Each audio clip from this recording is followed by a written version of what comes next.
नमस्कार, आप देख रहे हैं 7 टीवी भारत का प्राइम अपडेट। आपके घर का गैस सिलेंडर अगले कुछ हफ्तों में खाली हो सकता है। पेट्रोल पंप पर लाइन लगेगी और जब आप पहुंचेंगे तो बोर्ड लगा मिलेगा माल खत्म। यह कोई डरावनी कहानी नहीं है, यह वो सच्चाई है जो आपसे छुपाई जा रही है। और अगर आप यह वीडियो अभी बंद कर दें तो जब यह सब होगा आप कहेंगे काश पहले देख लिया होता। रुकिए, पूरी बात सुनिए, क्योंकि यह सिर्फ तेल की बात नहीं है, यह आपकी रसोई, आपकी गाड़ी, आपके किसान भाई और आपकी जेब की बात है। मैं हूं सुशील गिरीश और आप देख रहे हैं 7 टीवी भारत का प्राइम अपडेट। चुनाव का मौसम है, हर तरफ रैलियां हैं, भाषण है, वादे हैं। कोई नाव में बैठकर गाना गा रहा है, कोई कैमरे के सामने मुस्कुरा रहा है और हम आम जनता चाय, कॉफी, मछली सब खाते पीते खुश हो जाते हैं। लेकिन जैसे ही वोट पड़ जाएंगे, जैसे ही यह तय हो जाएगा कि किसको कितनी सीटें मिली, उसके ठीक बाद पेट्रोल डीजल के दाम 1 रुपया, 2 रुपया नहीं 20 रुपए प्रति लीटर तक बढ़ सकते हैं। यह मैं नहीं कह रहा, यह वो आंकड़े कह रहे हैं जो अभी बाजार में है, जो रिफाइनरियां कह रही हैं, जो तेल कंपनियों की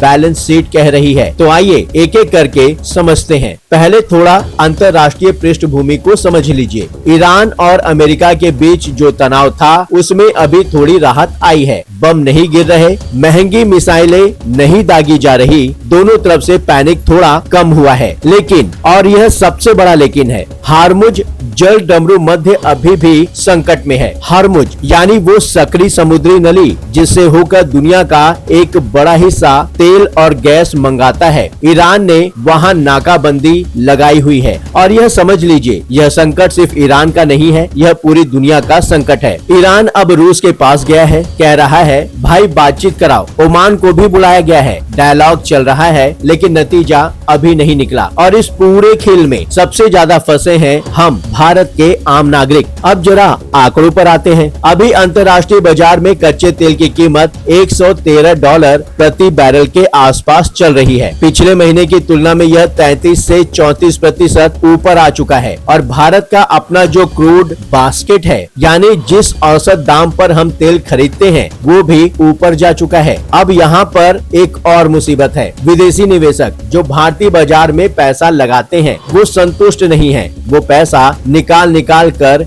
ले जा रहे हैं। इसका नतीजा रुपया कमजोर हो रहा है और जब रुपया कमजोर होता है तो वही तेल जो पहले से महंगा है और भी महंगा पड़ता है। दोहरी मार, बाहर से दाम बढ़े, अंदर से रुपया गिरा और भुगतना पड़ेगा आम आदमी को। अब आते हैं उस आदमी पर जो रोज रोज आपको तेल देता है, यानी कि पेट्रोल पंप का मालिक। सरकार ने उससे कहा हुआ है, बेटा दाम मत बढ़ाना, जनता पर बोझ मत डालना। ठीक है, सरकार की बात मान ली, लेकिन उस पंप वाले को तेल खरीदना तो पड़ता है और तेल कंपनियां अब नगद में माल दे रही हैं। पहले क्रेडिट मिलता था, अब वो बंद हो गया है। तो अगर एक दिन में उसके पंप पर ज्यादा लोग आ गए, जेब में उतने पैसे नहीं है तो पंप खाली। यही हुआ है आंध्र प्रदेश में। वहाँ चुनाव की खबर आई, लोगों को लगा कल से दाम बढ़ेंगे, सब दौड़ पड़े गाड़ियों में तेल भरवाने, पैनिक बाइंग शुरू हो गई और नतीजा आंध्र प्रदेश की 40% से ज्यादा पेट्रोल पंपों पर तेल खत्म हो गया। सिर्फ पैनिक की वजह से। एक भी बम नहीं गिरा, एक भी युद्ध नहीं हुआ, सिर्फ डर से तेल खत्म। और जैसे ही वोट पड़ेंगे यह सीन पूरे देश में बदल सकता है।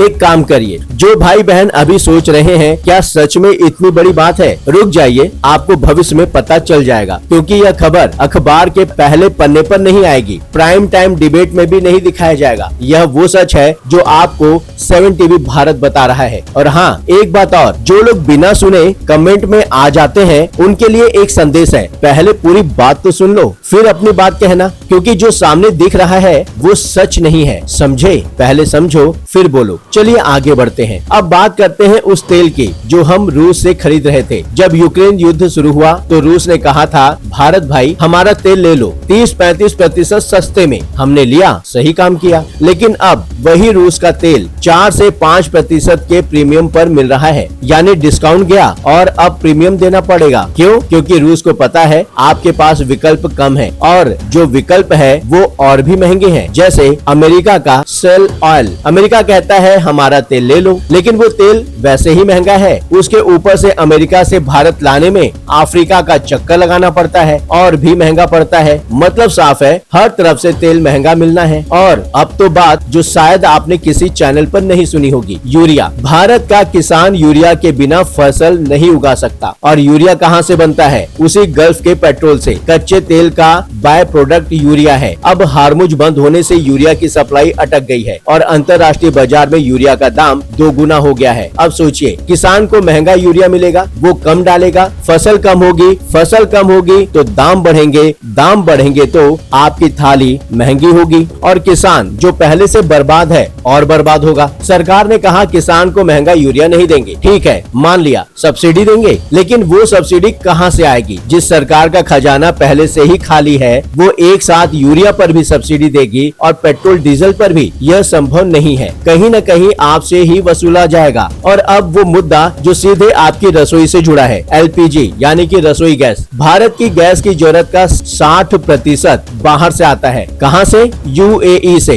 कतर से, सऊदी अरब से, कुवैत से। यह चारों देश हार्मुज के इसी तरफ हैं। अब हार्मुज में नाकाबंदी हुई, इन चारों की सप्लाई प्रभावित हो गई। दुनिया की 90% एलपीजी सप्लाई इन्हीं से आती थी, वो रुकी तो दुनिया भर में गैस के दाम बढ़ गए। भारत में एलपीजी का आयात 40% गिर गया है। सरकार ने कहा घरेलू उत्पादन बढ़ाओ, कोशिश की, करीब 20% उत्पादन बढ़ाया गया, लेकिन यह काफी नहीं है। अब सबसे जरूरी सवाल है, हमारे पास कितने दिन का गैस का स्टॉक है? सरकार ने कहा हमने 30 दिन की गैस का इंतजाम कर लिया है। सुनने में अच्छा लगा, लेकिन यह 30 दिन की गिनती कैसे शुरू हुई? इसमें शामिल है वो गैस जो जहाज में है और अभी चल पड़ा है, वो गैस जो बंदरगाह पर पहुंच गई है, वो गैस जो बाल्टिक प्लांट में है, वो गैस जो सिलेंडर में भरी है, वो गैस जो आपके घर में है। यानी सब मिलाकर 3.5 से 4.5 दिन का स्टोरेज आपके पास है, बाकी सब रास्ते में है। इसे ऐसे समझिए, आपके घर के कनस्तर में 2 दिन का आटा है। सरकार कह रही है चक्की पर भी आटा है, रास्ते में भी भाई ला रहा है। सब मिलाकर 3.5-4 दिन का इंतजाम हो गया। लेकिन अगर चक्की बंद हो जाए या रास्ते में भाई फंस जाए तो घर में सिर्फ 2 दिन का आटा है। और सामरिक रिजर्व यानी इमरजेंसी स्टॉक वो सिर्फ 2 दिन का है। और इस सब के बीच डोनाल्ड ट्रंप ने ईरान को एक चेतावनी दे दी है। उन्होंने कहा अगर 30 दिन में हार्मुज नहीं खुला तो ईरान की तेल पाइपलाइनें नष्ट कर दी जाएंगी। पहले ईरान पर प्रतिबंध था,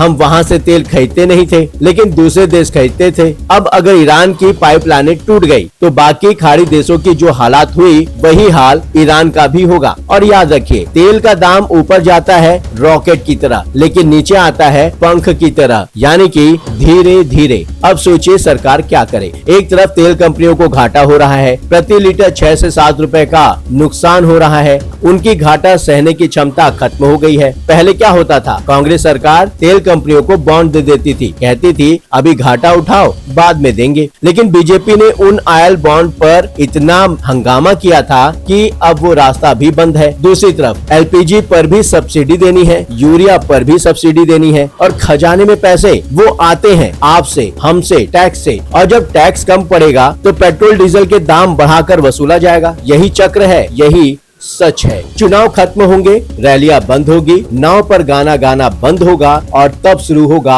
असली हिसाब किताब। पेट्रोल का, गैस का, यूरिया का, आपकी थाली का, आपकी जेब का। हमें उम्मीद है कोई रास्ता निकलेगा, बातचीत होगी, हार्मुज खुलेगा, सप्लाई आएगी। लेकिन तब तक जो जाग गया वो बच गया, जो सोया रहा वो लूटता रहेगा। आप जाग चुके हैं क्योंकि आप यहाँ तक देखते रहे। अब एक काम करिए, इस वीडियो को शेयर करिए, उन लोगों को भेजिए जो अभी भी रैलियों में बह रहे हैं। लाइक करिए, कमेंट में लिखिए जाग गया और 7 टीवी भारत का चैनल सब्सक्राइब करना मत भूलिएगा, क्योंकि यहाँ वो खबर मिलती है जो बाकी कहीं नहीं मिलती। मैं हूँ सुशील गिरीश, यह था प्राइम अपडेट 7 टीवी भारत पर।